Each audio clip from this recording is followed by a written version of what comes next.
महिलाएं हैं वो दूषित हो जाएंगी, इस तरह का सेकंड उसका ओपिनियन था।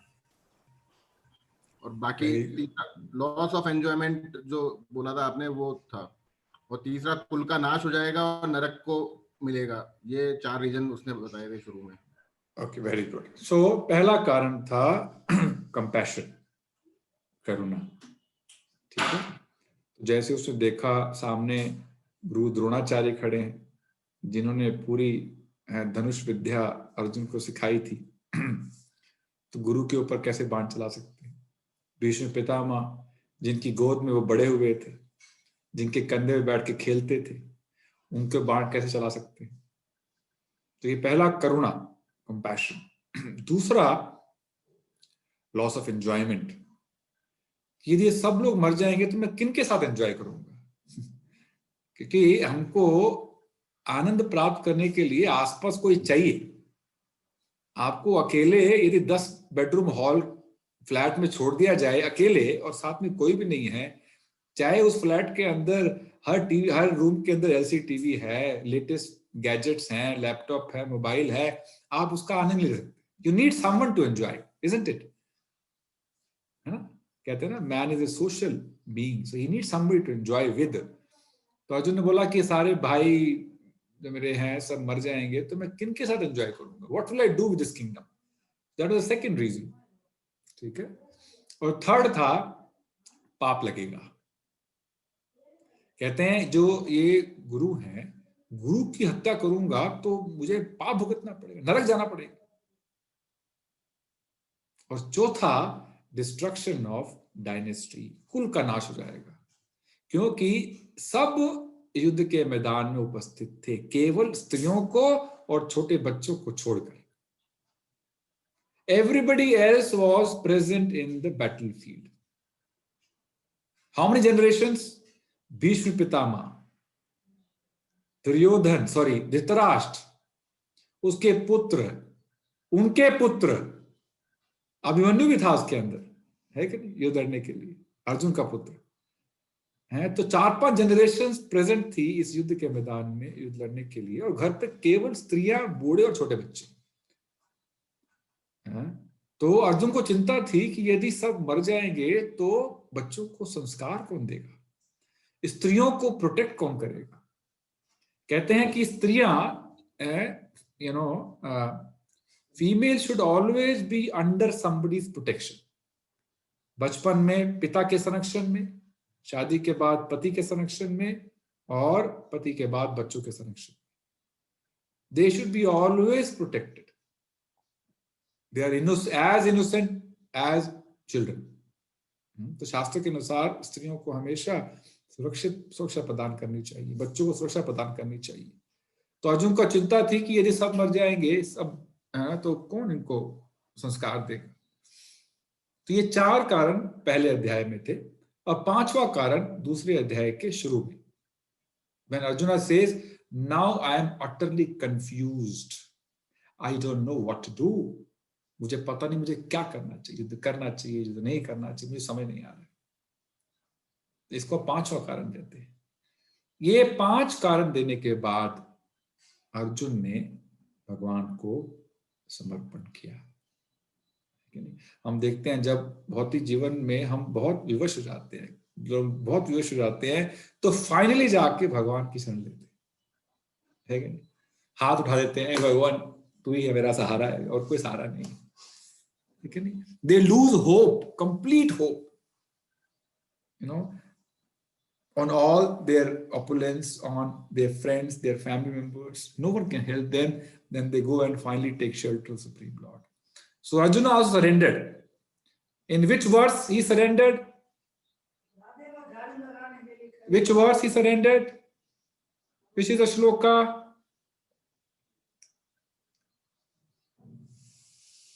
Anyone can unmute and. कार्पण्य दोषो श्लोक नंबर 7. हाँ, that is simpler. कार्पण्य दोषो उपहास्वभावा पृच्छामि त्वां धर्म समूढ़ चेता Yasyasya nishchitam bruhitan me shishyaste hamshadi mam tvam prapannam. Arjuna is telling Krishna, Krishna, I am completely confused.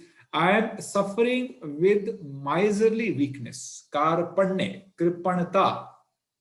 Shivani माता जी, कृपणता का अर्थ क्या होता है? What is this miserliness?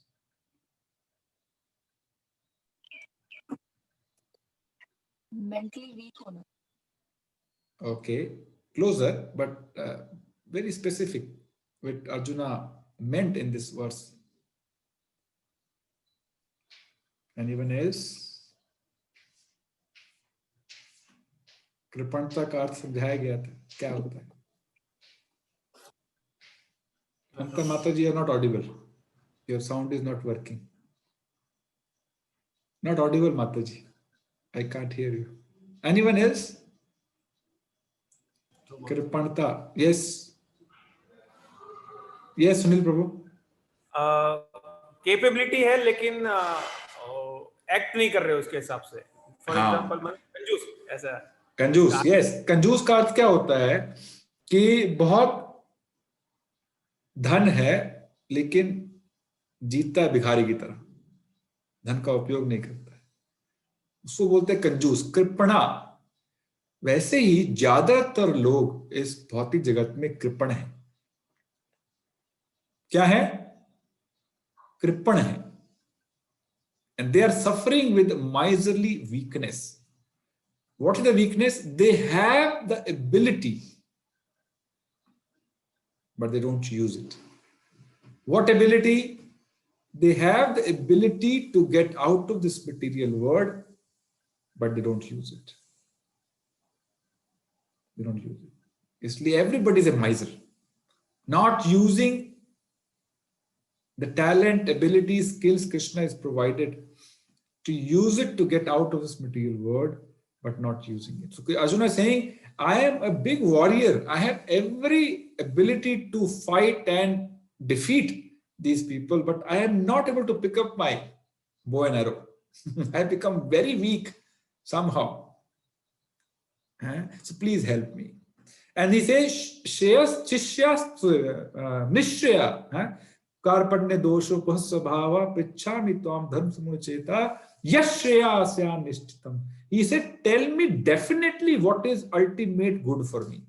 I don't want any temporary solution.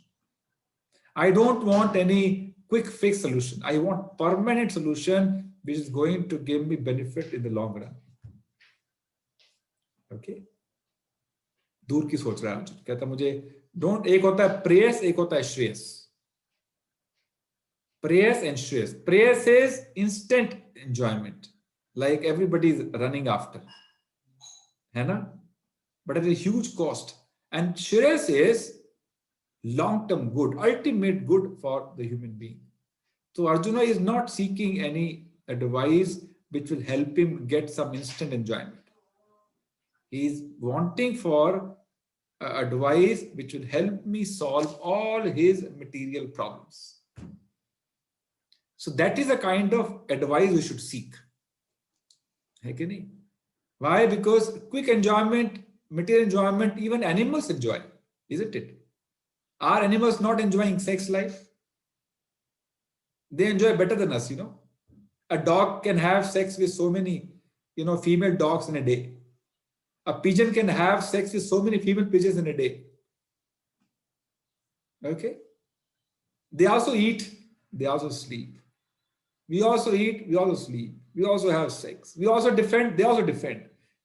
But if somebody is only occupied doing these four activities, ahara, nidra, bhay, maithunam cha, he is not better than an animal. So Arjuna says, I don't want to become an animal. Please raise me to the platform of human being and tell me something which is ultimate good for me.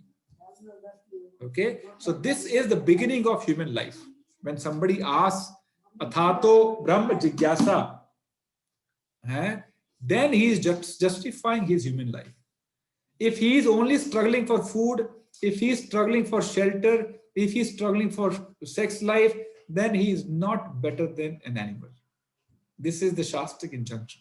So Arjuna is saying, I want to get out of this animal mentality and tell me something which is ultimately good for me.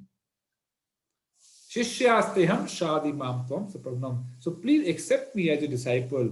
I surrender unto your lotus feet. Then Arjuna is surrendering unto Krishna. See, till the time Arjuna surrendered, Krishna did not speak. Till the time Arjuna surrendered, Krishna did not speak. So Krishna will not speak till the time you surrender.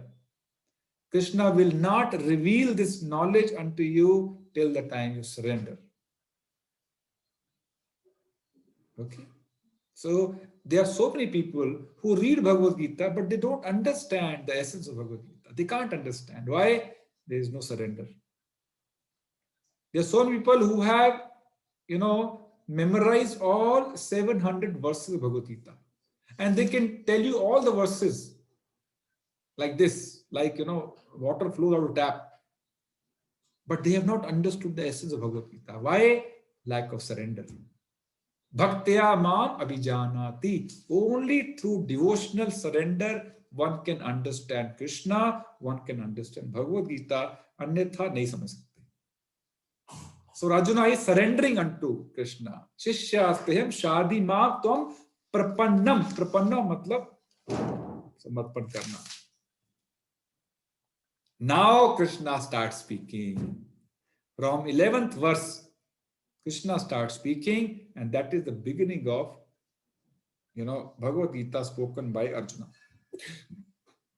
It's not that first chapter is not a part of Bhagavad Gita. It is also, but real knowledge Krishna starts giving from 2.11. Okay, and the very first subject Krishna talks about is, you are not this body, you are a soul.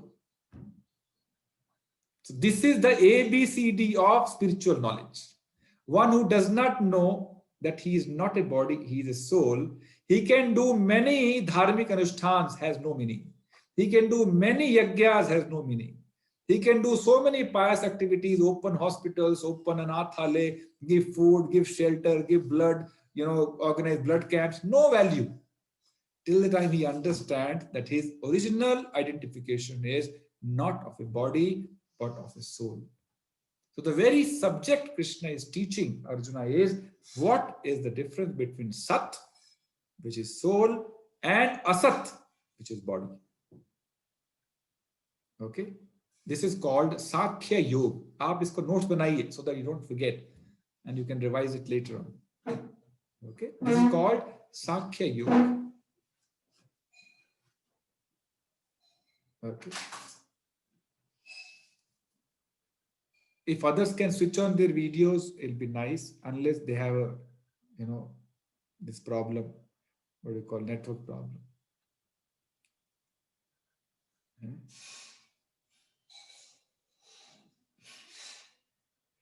So we should try to avoid doing something else along with the class. Alternate attraction is called distraction. Okay.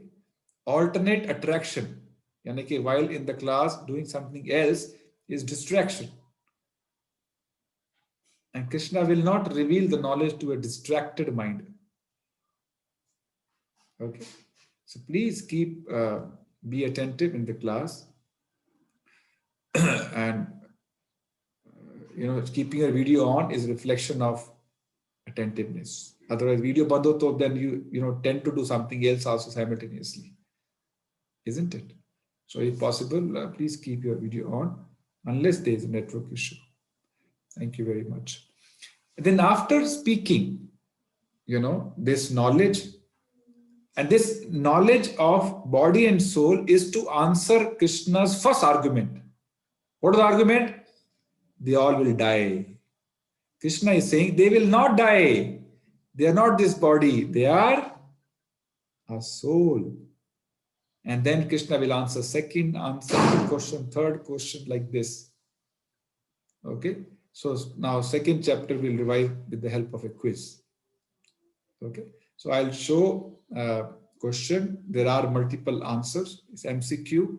So whoever knows the correct answer, please raise your hand electronically. सबको पता है कैसे raise करते हैं electronically हाथ? Everybody knows when you go to this more. No, sorry, कहाँ है? Sorry, I can't raise hand as a host. You have to raise hand. तो more में जाएंगे तो there is a tab called raise hand. Okay, you can raise your hand. Okay, the first question is, what is material compassion compared to in Bhagavad Gita 2.1? Fire covered by smoke, saving the dress of a drowning man, killing the demon of misunderstanding, all of these. Please raise hand electronically. Okay, other than Pran Sakhi Mataji? Yes, Shivani Mataji.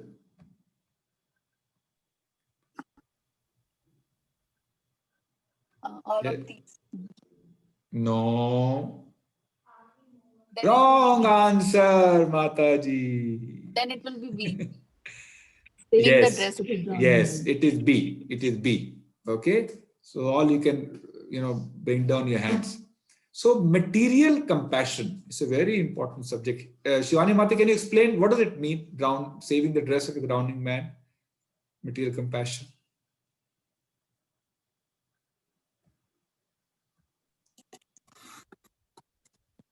प्रभु जी इसको ऐसे explain कर सकते हैं कि अगर कोई इंसान डूब रहा है, हम उस इंसान को बचाने की बजाय उसकी ड्रेस को बचाते हैं.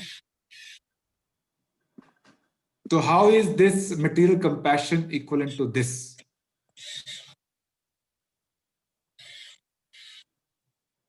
Okay. Leena Mataji. Yes, thank you, Shivani Mataji. 50% correct answer. Like when we save the body, but actually not saving the soul. Soul is compared to the drowning man and the body is the dress. Okay, very good. एक बार फिर से बताइए माताजी. Body is compared to dress of a person is drowning. So we save the dress and we say that we saved the man, but actually we haven't, because we have not saved the soul, which is the man here. And body is compared to the dress and the drowning man is compared to soul. Very good. So we have soul inside all of us, individual soul, right? Which is our real identity. हमारी असली पहचान कौन है? आत्मा के शरीर है. आत्मा है कि नहीं? जब कोई व्यक्ति घर पे मर जाता है तो हम कहते हैं ये व्यक्ति छोड़ के गया. So and so person has passed away. Who has passed away when the body is still lying there? It means the person we loved is not this body. He has gone. Is it making sense, Pradeep Prabhu? The person we loved has gone away. That's why we say he has passed away. Now the only body is left. Only the dress is left. Person has gone away. So you don't embrace the body, right? After somebody is dead. You don't feed the body. You don't love the body. You don't cajole the body. You say, throw this body. ले जाओ इसको घर से. घर पे मत रखो इसको. है कि नहीं? Why? Because the person whom you loved, you interacted, you related with has gone away. Which is the soul. Which is the soul. So there are many social service activities which are centered around body, around the dress of the body, dress of the soul, not the soul. Okay, like feeding a person is saving body. Giving clothes to a person, saving body. Opening hospitals is saving body. Opening Anathalaya is saving body. I'm not saying they're bad, but they are not saving the real person. They're saving only the dress of a drowning person. The soul is drowning. That needs to be saved first. Okay? which can be done only through spirituality. There is no material process to save the soul. There is no material process. One has to take shelter of Bhagavad Gita if you really want to save the soul. So, spreading the message of Bhagavad Gita is the highest form of charity, which can save the soul. Which can save the soul. Krishna defines in Bhagavad Gita what is the highest form of charity. Is giving this knowledge, this wisdom to somebody so that he identifies himself correctly, that he is not this body, and then works towards saving himself, which is a soul. Currently, everybody is only bothered about the body, about the dress of a drowning person. So that is material compassion, or in fact, this is called as false compassion. This is not real compassion. Real compassion is oriented towards the soul, not the body. Clear? So, material compassion is compared to dress of a drowning person. Okay, second, the three phases of absolute truth are compared to sun, devotion. अभी ये revision हो रहा है, आप दोबारा revision नहीं करेंगे, तो अच्छे से नोट बनाइए. ओके, इसके बाद टेस्ट भी होगा, एग्जाम होगा, to check whether you learn or not. Okay, Radhika माता आगे आगे एकदम फ्रंट फुट पे खेलने के लिए. Okay, the three phases of absolute truth are compared to sun, devotion, devotees, progressive values of life. Okay, anyone else? Raise hand electronically. Electronically.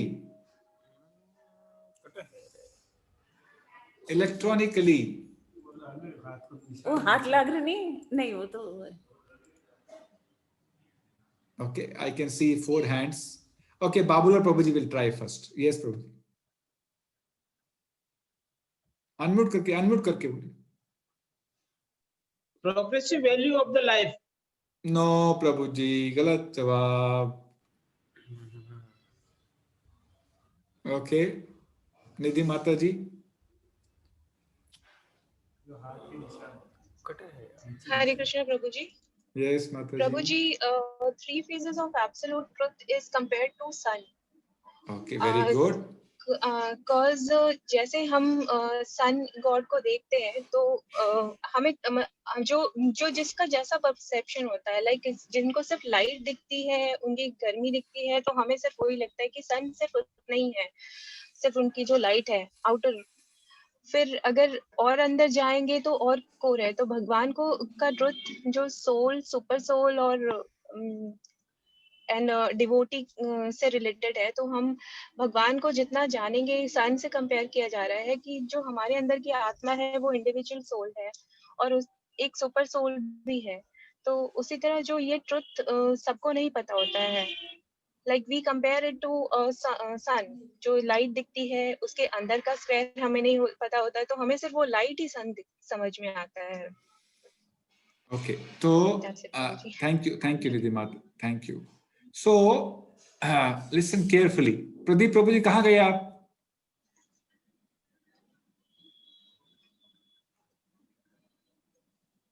हाँ, आगे वापस. Okay, so आपने सुना है कुछ लोग, म्यूट कीजिए अपने आप को, please keep yourself muted everyone.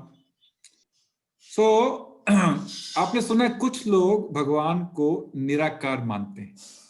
सुना है, कुछ कहते हैं भगवान निराकार हैं, कोई आकार नहीं है.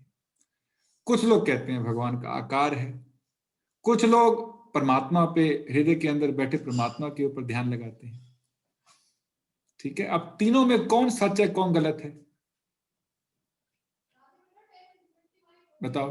जो कहता है निराकार है भगवान, वो सत्य कह रहे, गलत कह रहे? Bina Mata ji. Yes,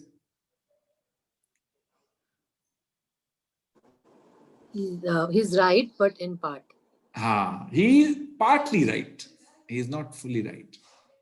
So according to Srimad Bhagavatam, Supreme Lord Krishna can be realized in 3 phases. Okay, ब्रह्मेति परमात्मेति भगवान इति शब्दते. It means as a Brahman, second as a Paramatma, third as a Bhagavan. Okay, पहले as a Brahman, second as a Paramatma, third as Bhagavan. ठीक है. अब ब्राह्मण क्या है? ब्राह्मण भगवान के शरीर से निकलने वाला तेज है. It is the effulgence coming out of the body of the Supreme Lord Krishna.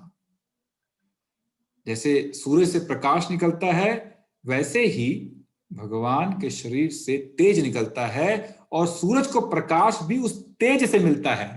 सूर्य का अपना कोई प्रकाश नहीं है. सूरज को प्रकाश कहां से मिलता है? ब्राह्मण से मिलता है. ब्राह्मण, ये ब्राह्मण कई जगह इस्तेमाल किया जाता है. कभी कोई ब्राह्मण भगवान के लिए भी इस्तेमाल किया जाता है, सुप्रीम लॉर्ड के लिए इस्तेमाल किया जाता है. लेकिन यहां पर ब्राह्मण का अर्थ है भगवान के शरीर से निकलता हुआ तेज. तो कुछ लोग जो भगवान को निराकारी मानते हैं, उनका रियलाइजेशन केवल यहां तक सीमित है, ब्राह्मण तक. ठीक है ना. आप ब्रह्म प्रकाश का कोई आकार तो होता नहीं ना. कहते हैं ना, कुछ लोग कहते हैं भगवान तो हर जगह है. यस, हर जगह है, बिल्कुल नहीं है, सही बात है. तो इसलिए आकार कैसे हो सकता है? प्रकाश का कौन सा आकार है? कोई आकार नहीं है. तो कहते हैं भगवान केवल निराकार है. उनको आकार देखकर हमको सीमित नहीं कर सकते. उनके ये आर्गुमेंट रहता है, लेकिन आर्गुमेंट गलत है. ओके, तो जो निराकार कहते हैं वो केवल ब्राह्मण तक उनका रियलाइजेशन सीमित है, उसके आगे नहीं जा पाते. तो वो सूरज के प्रकाश के समान. दूसरा, कुछ लोग होते हैं जो परमात्मा, जो योगी लोग होते हैं, वो ध्यान लगाकर परमात्मा पे फोकस करना, मेडिटेट करते हैं. This is the second level of realisation, परमात्मा रियलाइजेशन. परमात्मा कहाँ रहते हैं? माता जी कौन सा श्लोक कर रहे हैं आप बुक रीडिंग सेशन में? नीला माता जी.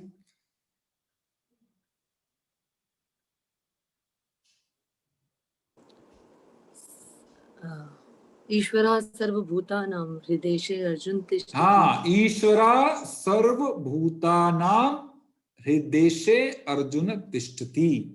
हृदेशे अर्जुन तिष्ठति. हर किसी के हृदय में भगवान स्थित हैं. किस रूप में? परमात्मा के रूप में. ये परमात्मा चतुर्भुजी फॉर्म है. कौन सा फॉर्म है? 4 भुजाओं वाला. ओके, और उसका आकार कितना होता है परमात्मा का? जीव के अंगूठे के आकार के बराबर. कितना? जो भी जीव का साइज है, उसका जो भी अंगूठा है, उस अंगूठे के साइज के परमात्मा होते हैं. और आत्मा का साइज क्या होता है? वो भी एक प्रश्न आएगा, तब जवाब दीजिएगा. ठीक है, आगे क्विज में क्वेश्चन है. तो ये परमात्मा रियलाइजेशन है. लेकिन जो सूर्य के अंदर सूर्य देव बैठे हैं, जो उनको पहचानता है, जो सूर्य के साकार रूप को पहचानता है, उसको पूर्ण रूप से ज्ञान है. जो सूर्य देव को जानता है, वो सूर्य देव को भी जानता है, सूरज को भी जानता है, और सूरज से निकलने वाले प्रकाश को भी जानता है. इसी तरह से जो भगवान को जिसने रियलाइज कर लिया, साकार रूप को रियलाइज कर लिया, उसने परमात्मा और ब्रह्म इन दोनों को भी रियलाइज कर लिया. तो कृष्ण भगवान का रूप है. भगवद गीता में आप जब भगवान कृष्ण बोलते हैं तो क्या बोलते हैं संजय? बार बार श्री भगवान उवाचा, है ना. अर्जुन बोलते हैं तो बोलते हैं अर्जुन उवाचा, है ना. धृतराष्ट्र बोलते हैं तो कहते हैं धृतराष्ट्र उवाचा. लेकिन जब कृष्ण बोलते हैं तो बोलते हैं भगवान उवाचा, श्री भगवान उवाचा. ओके, तो कृष्ण भगवान रूप, यानी कि जो अल्टीमेट रियलाइजेशन है, that is realisation of the form of Krishna, 2-handed form. Krishna is 2-handed, Vishnu is 4-handed, sitting as a Paramatma in everybody's heart, and the effulgence coming out of the body is called Brahman. Clear है अभी? ब्राह्मण, परमात्मा और भगवान. Clear है? अभी समझाइए शिवानी माता जी।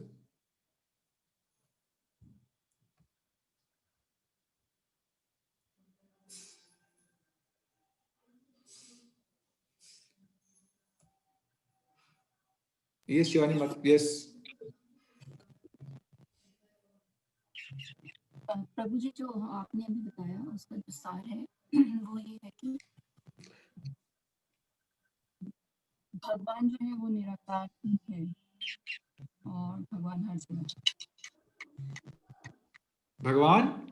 हर जगह है और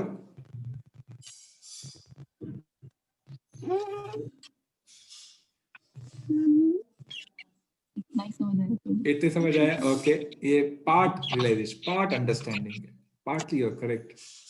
ओके, कौन समझाएगा? और मैं एक बार चेक कर समझ आया कि नहीं सबके ऊपर से क्या नहीं। तो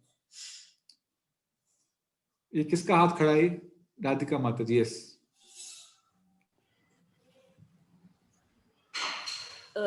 भगवान तीन फॉर्म में है और उसको उपमा दी गई है सूरज की, कि सूरज में जैसे प्रकाश होता है तो वो निराकार है, और एक है उसका जो बॉडी, उसको जो परमात्मा है, तो एक तो ब्रह्म है जो प्रकाश है निराकार, और एक परमात्मा है जो सबके हृदयों में बैठा है, वहां पर काम करते हैं। और तीसरा है कृष्ण स्वयं, जो सूर्य का जो ओरिजिनल सूर्य देवता है उसके साथ कंपेयर किया है कि वो मुख्य देवता, और फिर उसी का ही विस्तार वो सब है, और वो सभी से ऊपर है, सबसे प्रथम वही है। तो भगवान, वो भगवान है। तो ब्रह्मेति परमात्मेति भगवान इति सब स कृष्ण, तो वो कृष्ण। हाँ, बहुत अच्छा। तो जो पूर्ण रियलाइजेशन है वो भगवान रियलाइजेशन है। परमात्मा और ब्रह्मन ये अपूर्ण रियलाइजेशन है। आधा सत्य जानते हैं, पूर्ण सत्य नहीं जानते। आधा सत्य बड़ा खतरनाक होता है कि नहीं? इसलिए पूर्ण सत्य जानना बहुत महत्वपूर्ण है। ओके, दूसरा हमको ये हमेशा याद रखना चाहिए कि जो भी हमारे मन में चल रहा है उसको विटनेस कर रहे हैं, वो सब देख रहे हैं, सुन रहे हैं। कौन? परमात्मा। हाँ, हम बाकी सबसे सब कुछ छुपा सकते हैं लेकिन परमात्मा से कुछ भी नहीं छुपा सकते। Okay, so every action, every thought is being witnessed by Krishna himself in the form of Paramatma. Clear hai? Okay, let's go next.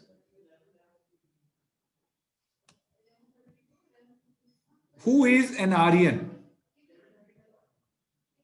Aryan actually matlab civilized in Vedic language. Who is an Aryan? A, B, C, D. One who knows the value of life, one who has spiritual realization, both A and B, none of these. Simple answer. Yes, Praful Prabhu.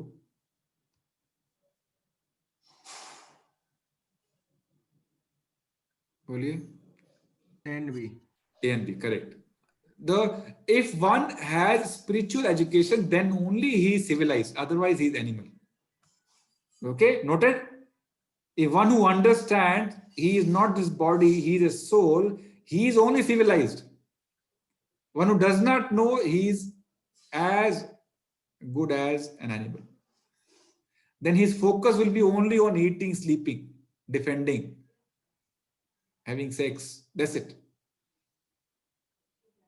So spiritual education elevates one's consciousness to the platform of human being.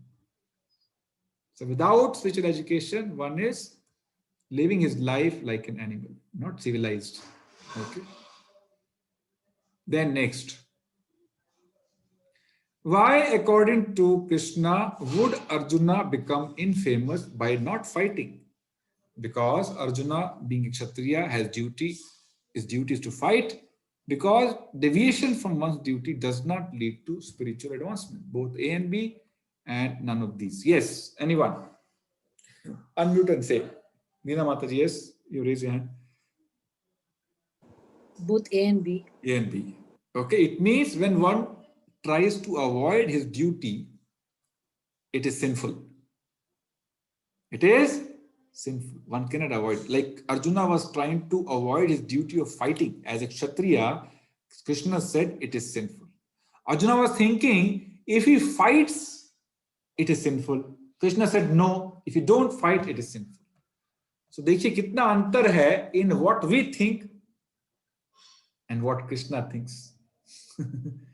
So we cannot take decisions based on our mental speculation. We have to go by scriptures. We have to understand what is written in Bhagavad Gita. That is truth. So my opinion, your opinion, his opinion, their opinion has no meaning. Okay? So our personal opinion has no meaning. Only meaningful opinion is of Krishna. ठीक है? तो कभी कभी सुना आप लोग कहते हैं मेरे हिसाब से, in my opinion. No, your opinion has no value. We have no value for your opinion. Our value is for the opinion of Krishna only. Okay? Not individual opinion. What Arjuna considers sinful? Killing his superiors, killing his devotional service, killing his mother, all of these. Okay, which Arjuna is considering as sinful. Yes, Krishna Prabhu ji. Yes, unmute कीजिए बताइए. Killing his superiors. Very good. Is what Krishna Yes, correct. So Arjuna was thinking killing his superiors in the battlefield is sinful. Krishna said, no, that is not sinful. If you don't fight the battle as a Kshatriya, that is sinful. Okay. Next. Why Arjuna realizes he is confused and lost composure? Because he was acting like a Brahmana, because of his miserly weakness, because of his love, and because of his ill health. Yes, अभी discuss किया हमने थोड़ी देर पहले. Yes, Pradeep Prabhu ji.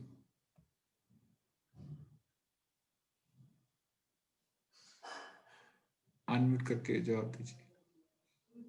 This is because of his miserly weakness. Wonderful. Thank you very much, Prabhuji. Yeah? So, because of his miserly weakness. Okay, next.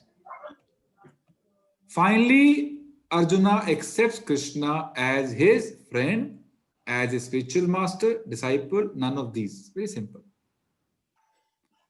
As his spiritual master. Okay.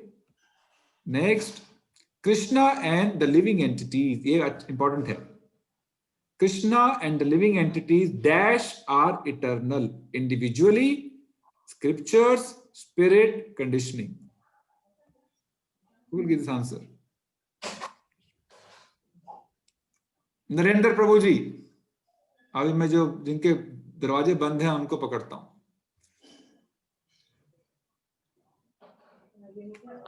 Narendra प्रभु जी. हरे कृष्णा प्रभु जी. हाँ, yes, he is awake. Thank you, Prabhu ji. Yes, क्या उत्तर है इसका? Spirit. Sorry? C, spirit. C, spirit. No. गलत answer.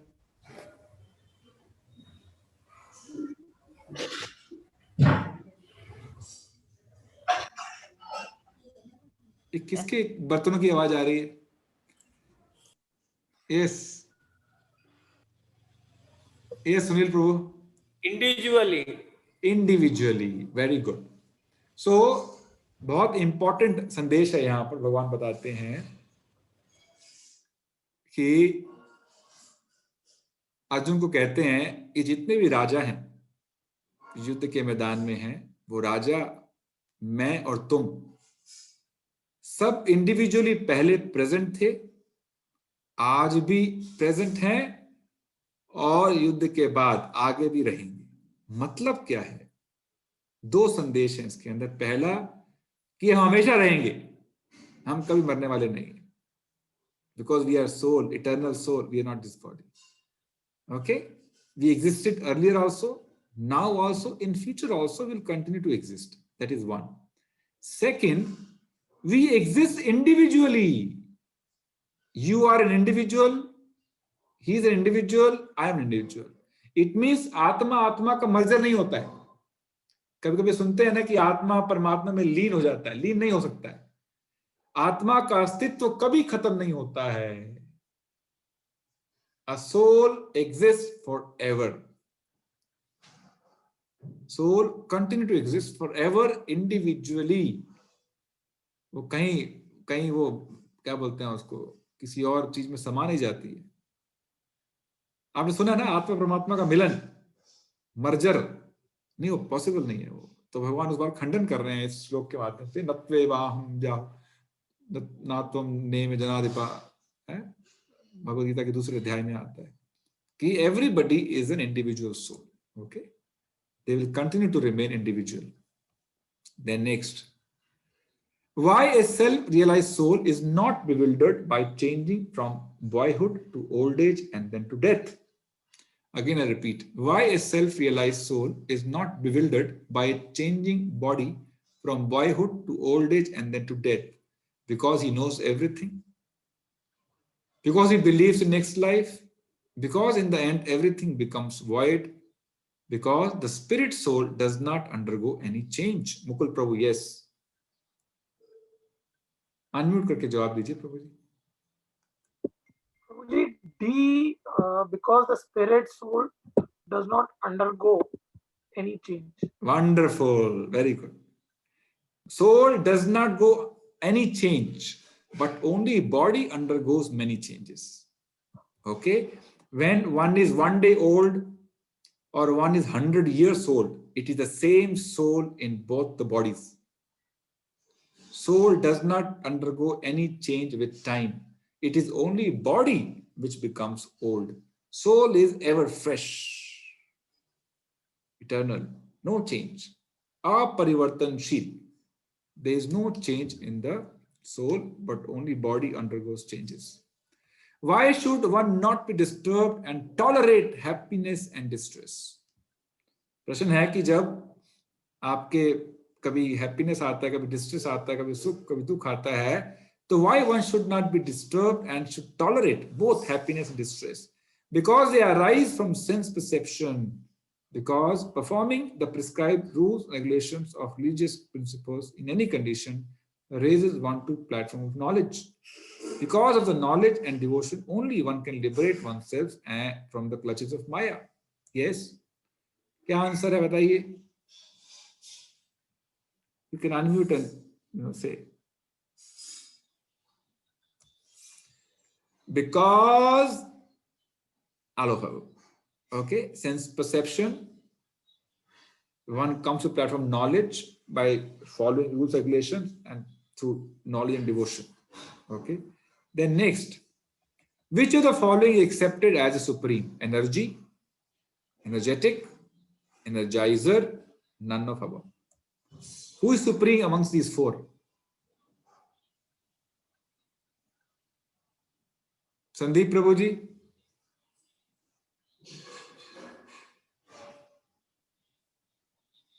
Sandeep Prabhu. Prabhuji, I think the energizer. Energetic. Okay. The correct answer is energetic. Oh. So there is energy, there is energetic. Shakti or Shaktiman. Okay. So Shaktiman is more supreme than Shakti. Shakti is what do you call, subordinate to Shaktiman. Energy is subordinate to energetic. So energetic is Krishna and Krishna's energy is Maya, who is servant of Krishna, who is subordinate to Krishna. Okay. The supreme is energetic. Okay. Next, what is spread all over the body? Consciousness, pain, pleasure, knowledge. It is simple. Yes, Praful Prabhu. Consciousness. Consciousness. So consciousness is a symptom of presence of the soul inside the body. If the soul is present inside the body, it means it will show consciousness. Hindi mein bolte hain chetana. Okay, like hand is moving, it means this hand is conscious. I am moving, I am conscious because soul is present inside the body. So consciousness is a symptom of presence of the soul. Okay. Next. What is the size of the soul? It is 1/10,000 part of the tip of the hair. If you take one hair, take the tip of the hair, divide this tip into 10,000 parts, that is the size of the soul. It means it's very, very small and subtle. The size of the soul is extremely small. It's the same size of the soul which moves an ant, same size of the soul which moves dinosaur, elephant, same size. 10,000 part of the tip of the hair. Clear? So soul is very powerful, extremely powerful. The soul is floating, it's not important. The soul is indestructible, then why animal slaughter is abominable? वो कह रहे हैं कि यदि आत्मा मरती नहीं है तो पशुओं को मारने में क्या हर्ज है? Because it involves whimsical killing, because it is not approved by authority, because it involves violence to the innocent animal, all of our. Correct answer is all of our. Okay. Because even though soul is not killed, but one is not authorized to kill somebody else's body. Like आपका घर भी क्या है? पदार्थ है, जीवन तो है नहीं, तो आपके घर को तोड़ना मेरे अधिकार में नहीं है. तो उसी तरह से किसी का शरीर हम नुकसान नहीं पहुंचा सकते, हमको अधिकार नहीं है. Even though soul cannot be killed. Okay. Does the soul produce byproduct? Can two souls put together produce another soul? No. Two bodies can produce another body. Okay. What are the characteristics of the soul? It is unborn. So all of our the answer, it is unborn, it is eternal, indestructible, no one can cause any harm, unchangeable, it remains same, whether 1 day old or 100 years old. It cannot be burned, it cannot be dried, cannot be wet, cannot be withered by wind. It is everlasting, it is immovable, all-pervading, invisible, inconceivable, and immutable. Okay, so answer is all of the above. These are the symptoms or characteristics of the soul. Okay, the analogy given here of two birds in the same tree, of which one is eating the fruit of the tree and another is watching the activities of the other bird. Why is that so? The bird who is eating the fruit of the tree is in anxiety, morose, and struggling very hard on the tree. So there are two birds on the tree. One bird is eating the fruits, but is always in anxiety, always morose, always struggling very hard. The question is, why is struggling? And the four answers are because it has forgotten its relationship with the witnessing bird, because it is not accepting the witnessing bird as a supreme spiritual master, A and B, and none of these. Yes, Mukul Prabhu? Both C, both A and B. Very good. So this analogy comes from scriptures, I think Padma Puran. Like two souls, two birds are like, one is soul, another is super soul. One is soul, another is Paramatma. So the Atma bird is busy eating the fruits of the tree. Okay. But not looking towards the Paramatma sitting close by. That is the reason the eating bird is struggling always anxious. Similarly, living entity who is simply busy in eating, sleeping, and defending, having sex, always will remain morose, always will struggle, always will remain anxious till the time we turn our head towards the Supreme Lord. Okay, yesterday we were reading in Bhagavatam. What is the root cause of fear? Right? Everybody is fearful. Everybody is fearful. What is the root cause? Bhayam ditya abhivineshataha. Ditya means dusra. When we forget Krishna and focus our energy, mind, intelligence on something else, that is the root cause of every kind of fear we have in this material life. Why? Because except Krishna, everything else is temporary. Everything else is temporary. So when we engage our mind, energy in temporary things, they bring fear because they are very uncertain. They can go anytime. Attachment to body causes fear. Body can go anytime. Attachment to wealth causes fear. It can go anytime. Attachment to material relationships cause fear. They can go anytime. Okay, so one who is very attached to material objects and material relationships, it will always remain fearful. But one who is attached to eternal Krishna through eternal devotion, he will always remain fearless. Very simple. Okay. Then next, if Arjuna did not believe in the existence of soul and accepts that life develops from chemicals, then why there is no need to lament? So Arjuna told, Krishna told Arjuna, okay, let's assume there is no soul. मान लो कि आत्मा है नहीं, फिर भी शोक करने का क्या लॉजिक है? तुम इतना शोक क्यों कर रहे हो? So what is the potential answer? Because Arjuna was Kshatriya, because no one laments on the loss of some chemicals, because physical body and chemical elements are non-different, none of these. Which is the answer? Mukul Prabhu, yes? हाथ खड़े नहीं कर रहे सब लोग.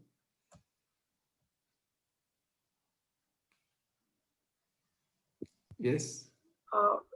प्रभु जी, इसमें तो मैं गेस ही कर सकता हूँ, मुझे एक्चुअल आंसर पता नहीं है, तो अच्छा, आप गेस मत कीजिए. Let somebody else answer. Who knows this? Okay. Who knows this answer? No guesswork here. Okay, yes, Leena Mataji. Because no one laments on the loss of some chemicals.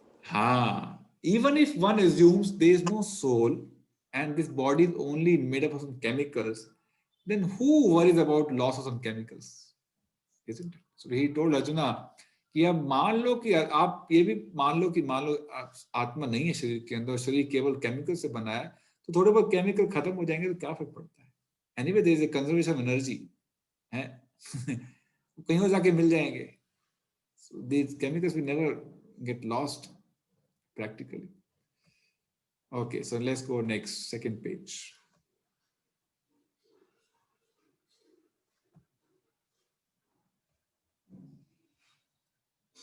Rakesh Prabhuji, are you there? Rakesh Maheshri Prabhu.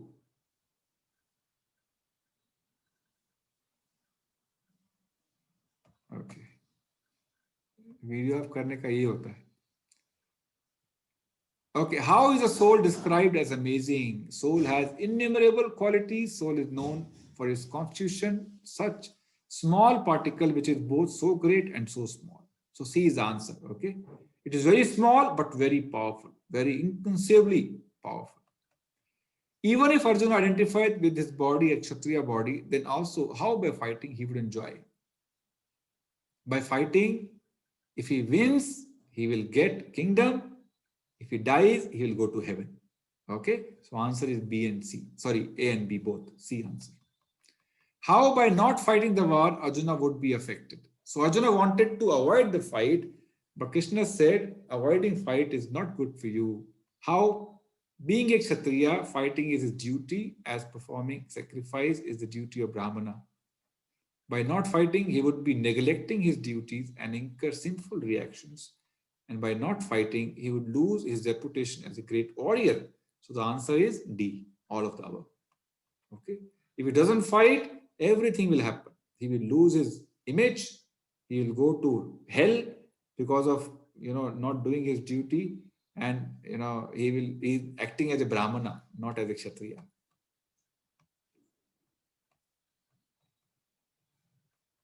Okay, next. Final judgment of the Lord for Arjuna was to dash the battle, to die in the battle. He said it is better to die in the battle than leave the battle. If you leave the battle, you go to hell. If you fight and die in the battle, you go to heaven. Okay? So if one loses in a battle as a Kshatriya, his life in a battle, he goes to heaven. For the sake of fighting, which of the following Krishna asks and to consider? Happiness or distress, loss or gain, victory or defeat? None of these.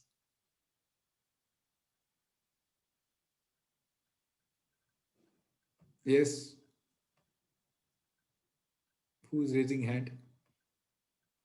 Yes. Krishna पर बताइए. Prabhuji, none of the above. That is the answer. तो क्या answer है correct इसका? इसका answer है कि अपना कर्तव्य पूरा करना है, अपना ड्यूटी पूरा करना. बहुत अच्छा, very good. Don't get attached to the results. Okay. Okay. Then please mute yourself, Krishna Prabhu. What is the unique quality of work done in Krishna? Now these are very, very important questions. Okay. There are 4 questions left. Please hear them very carefully. Where is Pradeep Prabhu? He has left out, is it? Oh, these are most very important questions for him to know. Okay. So, he's come back.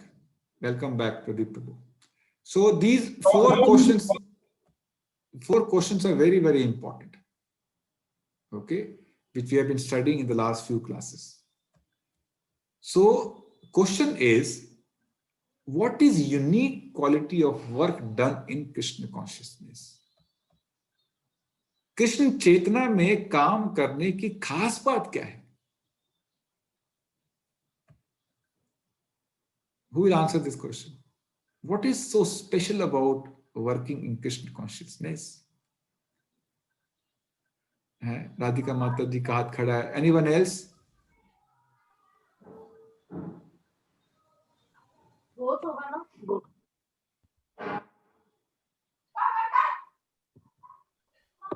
आपका unmute है.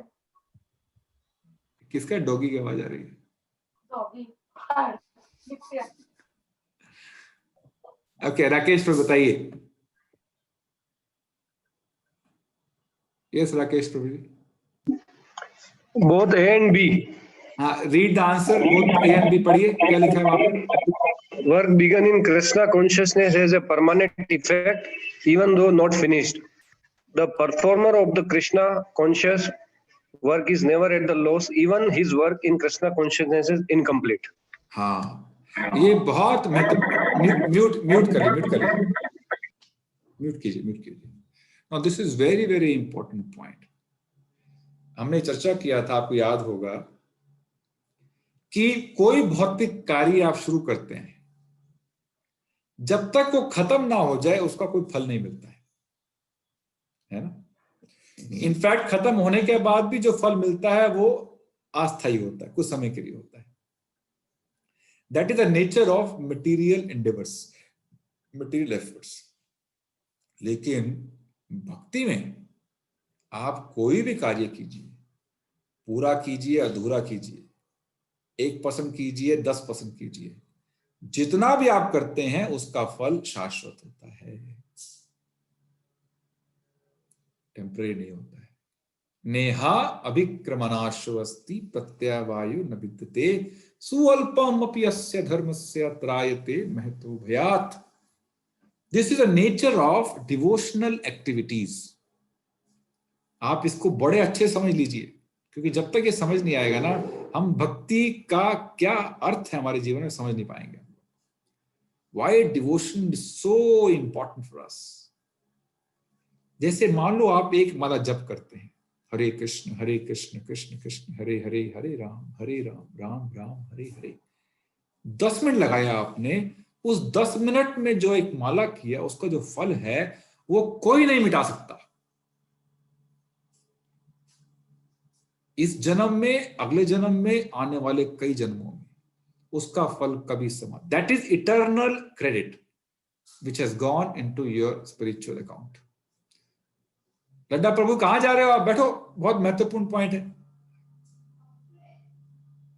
सो एक माला क्या, आपने एक बार मंत्र बोल दिया, हरे कृष्णा कृष्ण कृष्ण हरे हरे, हरे राम राम राम हरे। एक बार महामंत्र बोलने का जो फल है वो शाश्वत है।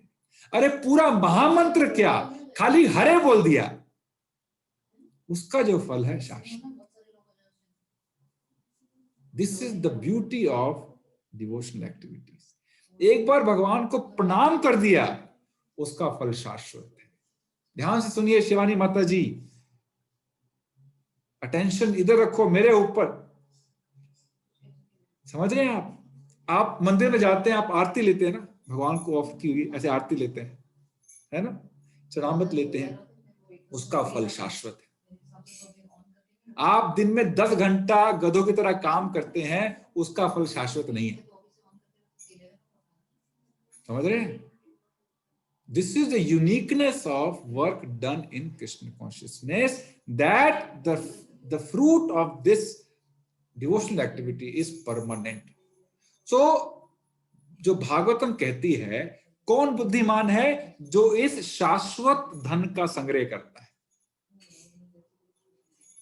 है, जो ये शाश्वत इटर्नल क्रेडिट है, जो जितना इकट्ठा कर सकता है उसको करने का प्रयास करता है, वो सबसे बुद्धिमान। एषा बुद्धिमताम बुद्धिर मनीषा च मनीषिणाम। बुद्धिमानों में सबसे बुद्धिमान कौन है, चतुरों में सबसे चतुर कौन है, यतो सत्या इंद्र तेनेहा। जो इस ये शरीर जिसका कोई मूल्य नहीं है, इस तुच्छ शरीर से भगवान को खरीद लेता है, शाश्वत भगवान को अपने कंट्रोल में कर लेता है, वो सबसे बुद्धिमान है। इस शरीर का क्या मूल्य है, कोई मूल्य नहीं, 110 रुपया। इस शरीर के अंदर जितने भी केमिकल्स हैं प्रदीप प्रभु जी, उन केमिकल्स का आप यदि मोल लगाएंगे मार्केट में, आप केमिकल इंजीनियर है ना, आप करके देखिएगा, तो उसका मूल्य निकलेगा 110 रुपया, 110 rupees. That is the value of this body. But with this body one can purchase Krishna. समझ रहे हैं? मत्तेना आपनोति मम अमृतम। मेरे को इस मृत शरीर से मेरे को खरीद सकता है, वो सबसे ज्यादा इंटेलिजेंट है। कौन है वो? भक्त, कृष्ण का भक्त, शुद्ध भक्त। He can purchase Krishna, he can bring Krishna under his control by using this body in the service of Krishna. That is the uniqueness of devotion to Krishna, bhakti, devotional life. Okay. Next, what does capricious work means? Activities performed while one is in the mode of material nature, actions without the sanction authority, not performing one's duties. So actions without sanction of authority is capricious work. ऐसे कार्य जो शास्त्रों में निषेध हैं, उनको करेंगे तो वो गर्हित कार्य हैं। जैसे इस्कॉन में 4 नियमों का पालन किया जाता है बड़ी कड़ाई से, क्योंकि वो शास्त्रों में निषेध है। कौन कौन से? मांस मीट नहीं खाना, शास्त्रों में निषेध है। नशा नहीं करना, शास्त्रों में निषेध है। जुआ नहीं खेलना, शास्त्रों में निषेध है।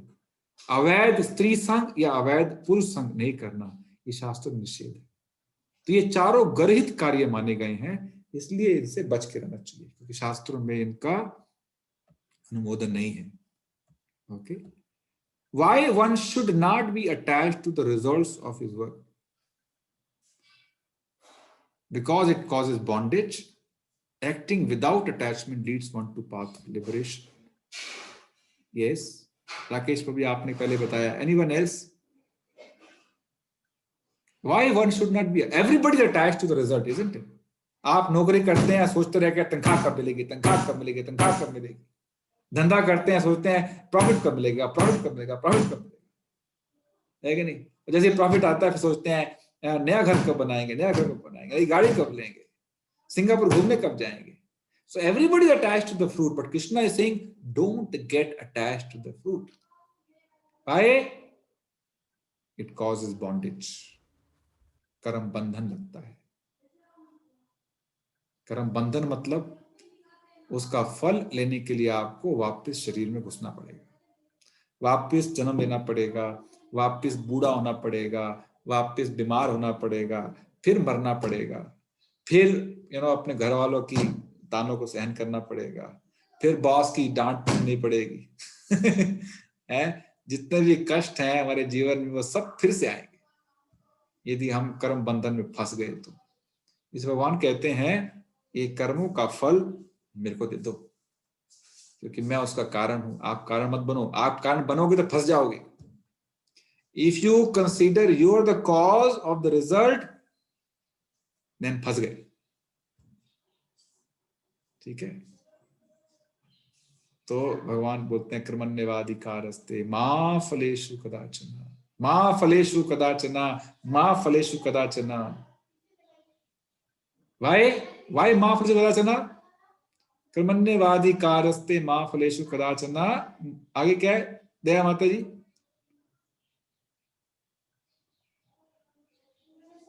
अनम्यूट करके बताइए।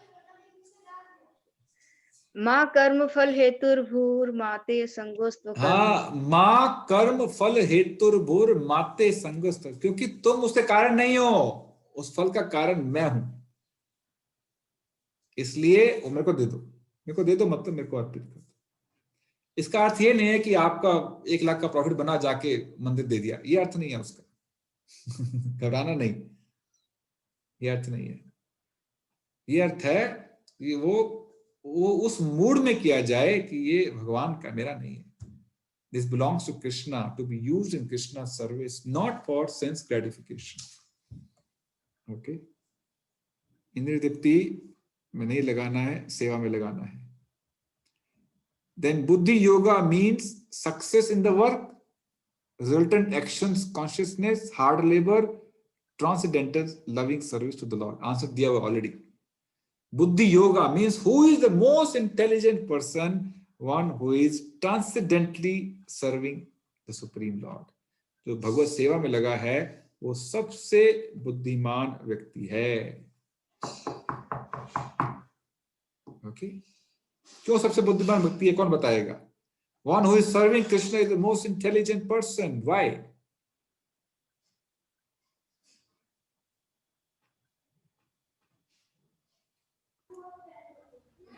सभी से तो मुक्त हो जाएंगे। हाँ, कृष्णा में लगे सब कुछ मिल गया ना। एक छोटी स्टोरी सुनाता हूं, फिर उसके बाद खत्म करेंगे हम लोग। एक बार एक राजा का जन्मदिन था, ठीक है, तो जन्मदिन पे उसने सब प्रजा को बुलाया कि आज मैं सबको उपहार दूंगा मेरे जन्मदिन के उपलक्ष्य में। तो हम सब गए उनके पास, मान लो कि हम सब हैं उनकी प्रजा, ठीक है, हम सब गए। तो एक ने बोला मेरा घर टूट गया है, मेरे को घर नया बना दीजिए। राजा ने बोला तथास्तु, नया घर मिल जाएगा। एक बोला मेरी गाड़ी नहीं है, खेत पे जाने के लिए गाड़ी चाहिए, ट्रैक्टर चाहिए। बोला ठीक है तथास्तु, ट्रैक्टर मिल जाएगा। एक बोला घर पे ऐसी टीवी नहीं है बच्चों के मनोरंजन के लिए। बोला ठीक है एसपी मिल जाएगा। तो इस तरह सबने कोई ना कोई वस्तु मांगी। एक व्यक्ति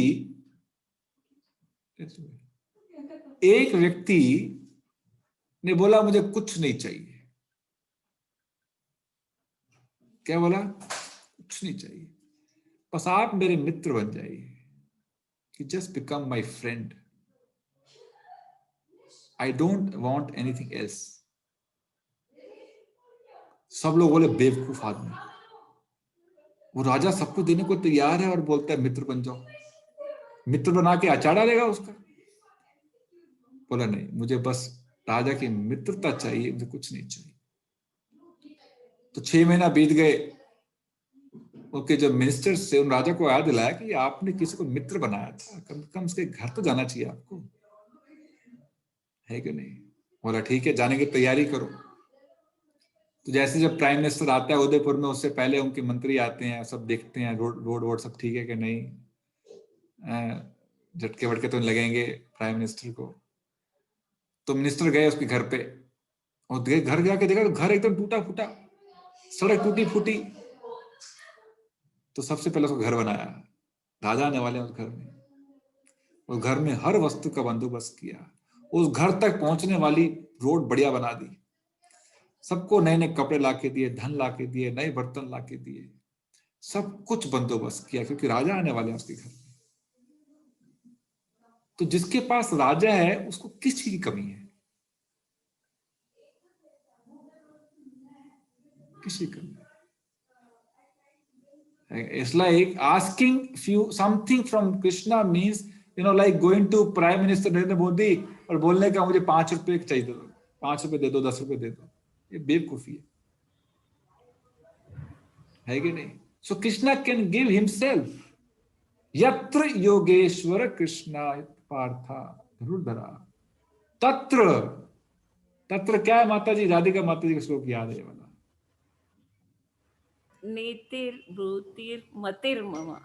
उससे पहले कुछ और भी है, धन भी है माता जी, ऑपुलेंस भी है। बोला ना श्री। हाँ श्री है। भगवद गीता का आखिरी श्लोक। प्रदीप प्रभु जी आपके पास भगवद गीता है? मैं देता हूँ। ए सुनील प्रभु, अभी तक दिया नहीं आपने? ओके, किसके पास भगवद गीता है? आखिरी श्लोक पढ़िए, दया माता जी पढ़िए, आखिर पढ़िए, ध्यान सुनिए सब कुछ। जिसको कृष्णा मिलते हैं उनको क्या क्या मिलता है? यत्र योगेश्वरः कृष्णो यत्र पार्थो धनुर्धरः तत्र श्रीर्विजयो भूतिर् ध्रुवा नीतिर्मतिर्मम।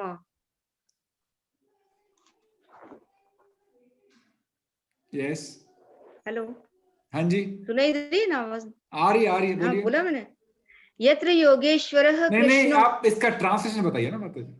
हाँ, जहाँ योगेश्वर कृष्ण है और जहाँ परम धनुर्धर अर्जुन है, वहीं ऐश्वर्य, विजय, अलौकिक शक्ति तथा नीति भी निश्चित रूप से रहती है, ऐसा मेरा मत है। निश्चित रूप से रहती है। जहाँ कृष्ण है, जहाँ उनका भक्त है, वहां पर ऑपुलेंस यानी कि ऐश्वर्य, मोरालिटी, नीति, और क्या है, एक्स्ट्राऑर्डिनरी पावर, जी जी, ये सब रहते हैं वहां पर, अलौकिक शक्ति।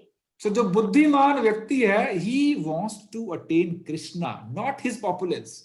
So डिफरेंस क्या है? देखिए, भगवान के बहुत सारे ऐश्वर्य हैं, षड ऐश्वर्य पूर्ण भगवान, सब कुछ है उनके पास, लेकिन जो भक्त है उनको कृष्णा चाहिए, जो अभक्त है उसको भगवान का ऐश्वर्य चाहिए। आपको क्या चाहिए? क्या चाहिए ममता माता जी? कृष्णा चाहिए या उनका धन चाहिए? धन चाहिए, कृष्णा चाहिए। अच्छा, कृष्ण चाहिए। जैसे अर्जुन और दुर्योधन जब गए थे द्वारका भगवान से सहायता मांगने के लिए, तो अर्जुन ने क्या मांगा?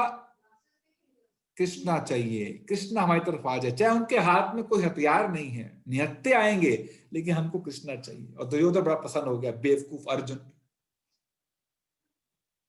है, खाली निहत्था कृष्णा लेके गया, किस काम का है ये? और दुर्योधन बहुत प्रसन्न हुआ क्योंकि उसको भगवान कृष्ण की नारायणी सेना मिली, ऐश्वर्य मिला। लेकिन जीत किसकी हुई? दुर्योधन की या अर्जुना की? अर्जुना की, जिसने कृष्ण को प्राप्त किया। So one who has Krishna is victorious, one who has Krishna's opulence is defeated. So we have to decide what do we want from Krishna. We want Krishna or his opulence. What do we want? Narendra Prabhu क्या चाहिए आपको? नरेंद्र प्रभु, हरे नामे केवलम। सब हरे नामे केवलम तो बोलते हो, लेकिन माला खाली 4 करते हो, ऐसा क्यों है प्रभु जी? प्रभु जी, उद्धार नहीं हो रहा सब। ठीक है, तो हरे नामे व केवलम, बिल्कुल सच का, भगवान के नाम के अलावा कुछ नहीं है, इसलिए जल्दी जल्दी माला बढ़ाइए, ठीक है? तब कृष्ण प्राप्त होंगे, then one will get everything. Okay, तो थैंक यू वेरी मच। 11:11 हो गए हैं। कोई किसी का प्रश्न है तो पूछ सकते हैं, another couple of minutes, then we'll close. Anyone has any question? Renu माता जी, राकेश प्रभु, जगदीश प्रभु जी, मंजू माता जी। मंजू माता जी हरे कृष्णा तो बोल दो एक बार, कुछ बोले नहीं आप आज।